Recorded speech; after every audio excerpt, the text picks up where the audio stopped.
In a time when miracles were the norm, one stands out: the birth of Isaac. This event, extraordinary for its divine intervention, marks a turning point in biblical history. It's the tale of a promise fulfilled, a long-awaited joy blossoming in the twilight years of Sarah and Abraham. Sarah, barren and well beyond the age of childbearing, was blessed with the miracle of pregnancy. The Lord, gracious and faithful to his word, allowed Sarah to conceive and bear a son to Abraham. This divine promise came to fruition at the very time God had pledged.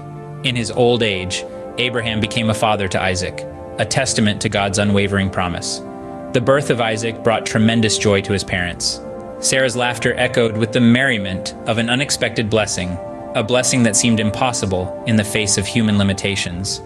In the laughter of Sarah, we see the joy of unexpected blessings, the fulfillment of a promise that seemed impossible. But with blessings sometimes come trials, as Abraham soon discovered. Amidst the joy of Isaac's birth, discord brewed within his household. Sarah, once barren, now a mother, saw the son of Hagar, the Egyptian woman, mocking. The sight stirred a potent mix of protectiveness and resentment within her. She demanded of Abraham, get rid of that slave woman and her son. Imagine the turmoil within Abraham, torn between his wife's demand and the well-being of his son, Ishmael. Yet in the midst of this storm, God's voice reached Abraham, guiding him through the tempest. God reassured him, asking him to listen to Sarah, promising that through Isaac his offspring would be reckoned. And for Ishmael too, God had plans to make him a nation because he was Abraham's offspring. In Abraham's obedience, we see the necessity of faith, even when the path seems difficult and uncertain. In the desert, Hagar and Ishmael faced despair, but they were not forgotten. Hagar, having been cast away with her son, found herself in the barren wilderness of Beersheba, beleaguered by thirst and a sinking heart.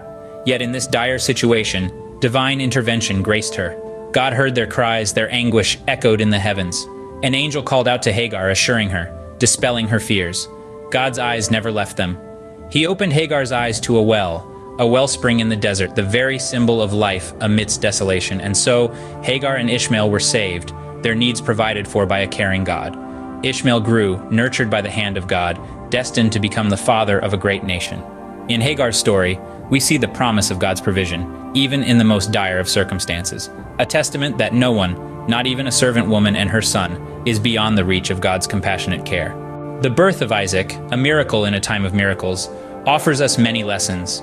It reminds us of the profound power of faith, Abraham and Sarah's unwavering belief in God's promise, even against the odds of their advanced age. It showcases the joy of unexpected blessings, the laughter that Sarah speaks of upon Isaac's birth, a joy that reverberates to all who hear her story. The narrative also underscores the necessity of obedience. Abraham followed God's command to the letter, circumcising Isaac on the 8th day, as ordained. And in the tensions between Sarah and Hagar, we see the difficult decisions that obedience sometimes entails.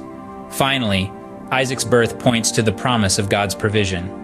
From the assurance of a great nation through Isaac to the sustenance given to Hagar and Ishmael in the desert, God's providence shines through. In Isaac's story, we find a testament to faith, to the joy of God's promises fulfilled, and to the ever-present care of the divine in our lives.